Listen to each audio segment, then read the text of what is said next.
প্রিয় লিসেনার্স, আমি আমিরুল বলছি। আজকের ঘটনাটি আমার সাথে শেয়ার করেছেন আব্দুল নামের একজন ব্যক্তি। চলুন যেভাবে লিখেছেন তেভাবে শুরু করি। এক পরিবার নতুন একটা পুরানো বাড়িতে উঠেছিল। বাড়িটা কয়েকদিন ধরে খালি পড়েছিল। প্রথম কয়েকদিন সব ঠিকঠাক ছিল, কিন্তু কয়েকদিন পর থেকেই অজীব ঘটনা ঘটতে লাগলো। রাতে দরজায় কড়া নাড়া শব্দ হতো, অথচ বাইরে কেউ নেই।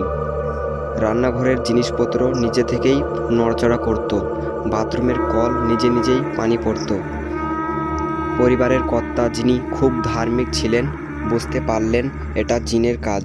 একদিন রাতে যখন আবার দরজায় শব্দ হলো, তিনি সাহসের সাথে বললেন, যদি তোরা আল্লাহর সৃষ্টি হোস, তাহলে এই বাড়ি ছেড়ে চলে যা, এখানে আমাদের থাকতে দে। তিনি কুরআনের আয়াত পড়া শুরু করলেন। তিনি সূরা বাকারা তেলাওয়াত করলেন। এরপর সব অদ্ভুত ঘটনা বন্ধ হয়ে গেল। জিনগুলো আল্লাহর কালাম শুনে বাড়ি ছেড়ে চলে গেল। কেমন লাগলো? জানি ঘটনাটা কত ছোট, কিন্তু আমাকে আমার সাবস্ক্রাইবাররা পাঠালছে বলে আমি তোমাদের সাথে শেয়ার করলাম।